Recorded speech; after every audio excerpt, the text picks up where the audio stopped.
Olá pessoal, vamos começar então a falar sobre a curva de transição. Então a curva de transição aqui eu estou mostrando uma figura que está no manual lá do DNR e que mostra aqui uma curva sem a espiral de transição e uma outra com espiral de transição, mostrando que dá uma suavidade maior aqui no processo da curva, mas ela funciona basicamente como uma transição entre a tangente e a curva circular, fazendo com que a gente tenha uma redução gradativa do raio e, consequentemente, um aumento gradativo da aceleração centrípeta que o motorista vai estar sentindo ao fazer essa curva. A curva de transição ela vai ter os seus pontos singulares, assim como na curva circular. A curva circular a gente tinha o ponto de curva e o ponto de tangente. No caso da curva de transição, a gente vai ter a tangente para a espiral para a curva para a espiral e a espiral para a tangente, isso no sentido do estaqueamento. Então aqui a gente está com a seta aqui no sentido do estaqueamento, tangente para espiral para a curva para a espiral e espiral para a tangente. Então essa nomenclatura aqui é utilizada no livro do Lee. Tá? Eu tirei a figura na apostila que ele tem, de 2000 e está mostrando isso daqui. Bom, a gente também tem os elementos técnicos característicos. Basicamente a ideia é conseguir ter esse valor da tangente externa para poder a gente conseguir fazer o estaqueamento dentro da curva. A gente ainda vai precisar, por exemplo, do comprimento da curva de transição, do ângulo que foi percorrido na curva, o ângulo da curva circular, o desenvolvimento da curva circular, e isso aqui se repete para o outro lado da transição. A gente vai continuar tendo aqui o mesmo valor aqui de ângulo de deflexão e o valor aqui do centro da curva circular. Então são elementos característicos aí da curva de transição, ou da curva com transição. Bom, falando sobre a curva de transição, então a gente vai passar por vários itens. Esse vídeo agora a gente vai estar falando sobre a espiral de transição, a primeira parte aqui do assunto. Então a gente vai mostrar como que é essa curva, como que é essa que vai ser na verdade uma equação que vai estar desenhando essa curva no projeto. Então a gente tem aqui que existem 4 curvas que podem ser utilizadas como transição. Aí a gente vai falar que existe a colotoide, que também é chamada de espiral de Coorno ou espiral de Euler. Tem a lemniscata de Bernoulli, tem a curva elástica e a parábola curva. No Brasil, o que a gente utiliza aqui é essa colotoide, que é esse desenho aqui da direita, que faz essa curva aqui, né, que nem um caracol. Então, se você for ver, ela vai reduzindo o valor do raio sempre conforme você vai percorrendo a curva. Então ela vai fazendo uma transição.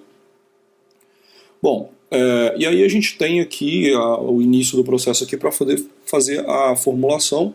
Então imagine aqui a gente tendo 2 eixos, a tangente aqui está no eixo Y, no eixo das ordenadas, né? E aqui o raio, aqui, no caso, no raio em tangente aqui estaria o eixo ortogonal à tangente estaria no eixo das abscissas.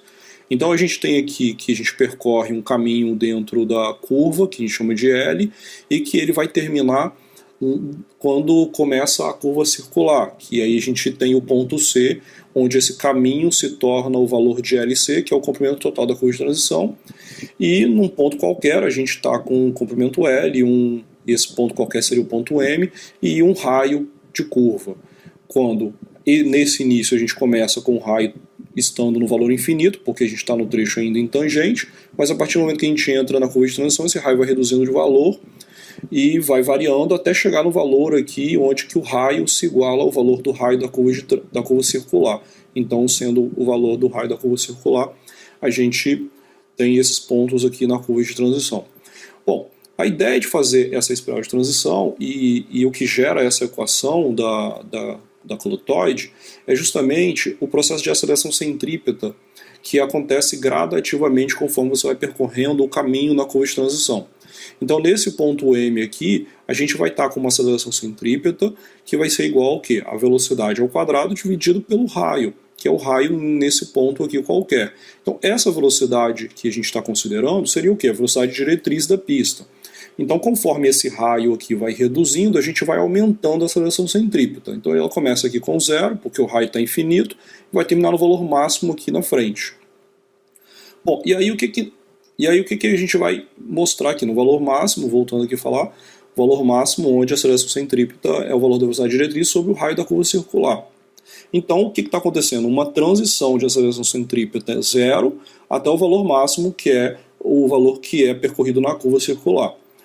E com isso, a gente vai fazer com que exista uma variação linear. Vamos impor isso, né, que existe uma variação linear da aceleração centrípeta ao longo da curva de transição.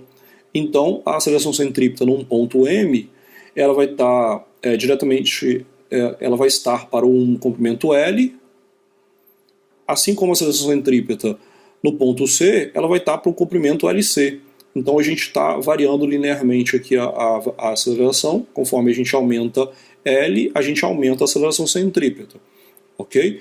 Bom, só que a aceleração centrípeta ela é o valor da velocidade ao quadrado sobre o raio, então a gente substituindo aqui com velocidade e raio, a gente vai cortar a velocidade e vai chegar nessa equação aqui, onde a gente tem um raio vezes um comprimento igual ao raio final aqui, ao raio da curva circular, vezes o comprimento da curva circular, e como esse valor aqui é o valor final aqui, vamos dizer assim, isso aqui vai ser uma constante. Então sempre que a gente pegar o raio em qualquer ponto, multiplicar pelo comprimento percorrido em qualquer ponto, a gente vai estar tendo uma constante que é uma grandeza aqui positiva, que está sendo demonstrada aqui como um A ao quadrado. Então é uma constante que está pegando metro vezes metro aqui, então está chegando nesse valor aqui que a gente está dizendo que é A2, ou A ao quadrado. Mas o que importa é que isso aqui é um valor constante. Toda vez que a gente varia o raio, a gente vai ter que variar o L de tal forma que a gente vai manter essa mesma constante. Se a gente diminui o raio, a gente aumenta o L. Então faz sentido, a gente vai aumentando o L, vai reduzindo o raio e sempre nessa mesma proporção, fazendo com que o aumento da aceleração centrípeta seja linear. Então essa equação aqui, que é o raio vezes o L, ela vai estar gerando a equação que é essa expressão aqui, que é a expressão analítica da clotoide. Então, por isso ela acaba sendo uma curva utilizada, porque quando a gente impõe que a aceleração centrípeta ela vai variar linearmente, a gente acaba caindo nessa equação, onde a gente tem o desenho desse tipo de curva. Bom, então, sabendo que a gente tem essa equação aqui, a gente pode começar a formular algumas coisas nessa curva. Então, por exemplo, aqui a gente tem o ponto de tangente para a curva de transição e aqui o ponto de curva de transição, ou da espiral, para a curva circular. E vamos pegar aqui que a gente está com o raio aqui infinito, aqui o raio é o raio da curva circular, R, e o raio vai variando aqui, onde a gente vai ter um comprimento L, que também vai variando, e num ponto aqui M, a gente poderia dizer que num elemento infinitesimal a gente tem um comprimentozinho dl, nesse valor, e um ângulo que ele vai aumentando aqui, que é o ângulo S, até chegar a SC, de Dzinho S. Então a gente vai ter um elemento aqui, onde a gente pode dizer o quê? Que dl vai ser igual ao raio multiplicado pelo ângulozinho S. Então, ângulo em radianos vezes o raio dá comprimento. Então dl é igual a esse ângulo vezes o raio. E esse raio é o raio exatamente nesse ponto. Então eu posso dizer que esse ds é igual a dl sobre o raio, e o raio,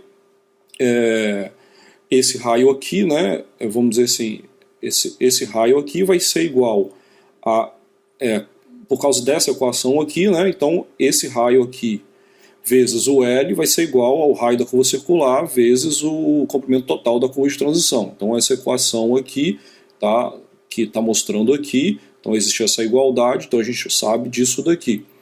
Então a gente também tem que ds vai ser igual a dl sobre ρ, só que ρ vale isso aqui. Então eu vou inverter, pegar esse L e jogar aqui para cima, esse R vezes LC jogar aqui para baixo.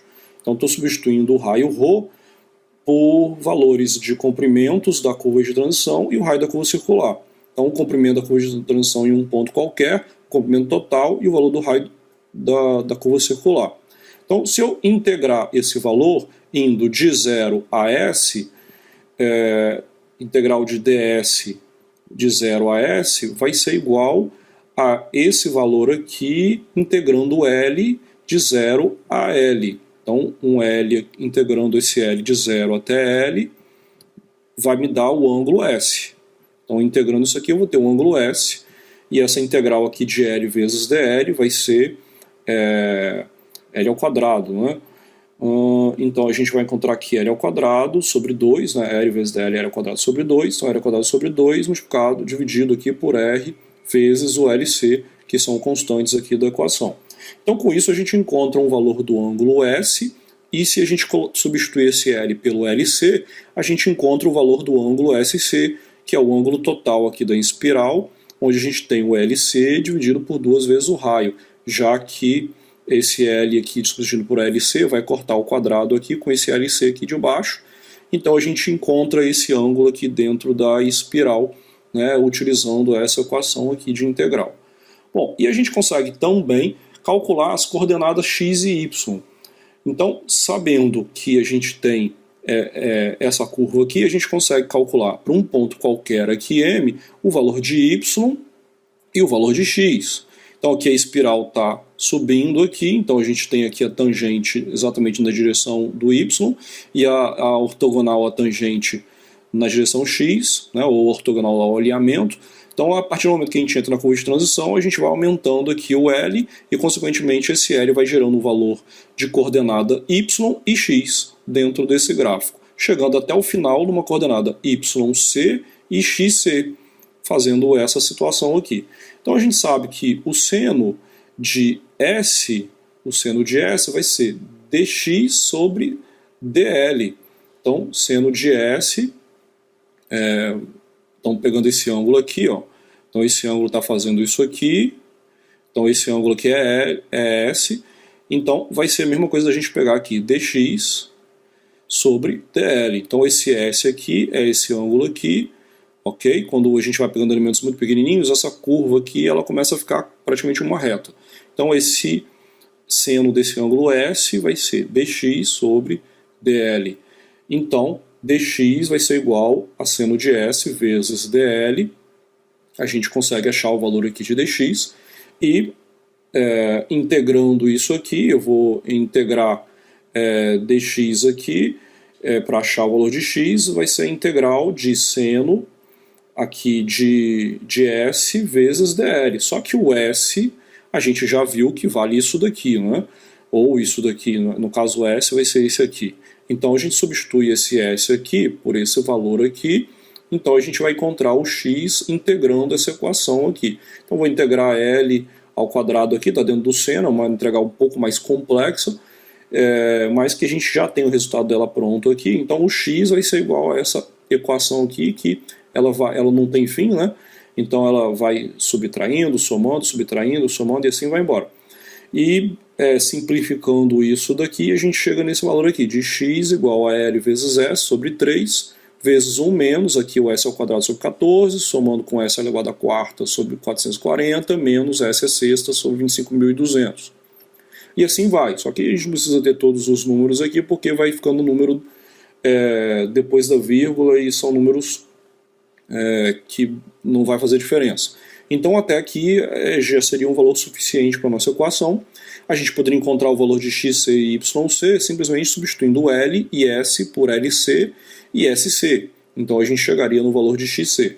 Bom, da mesma forma a gente pode calcular as coordenadas y, ok? Sabendo que o cosseno de S é dy sobre dl. Então a gente vai chegar nessa equação e agora a gente vai integrar de 0 a L, né, de 0 até L, o valor do cosseno, onde o S é o L ao quadrado sobre 2 vezes a raio vezes o LC.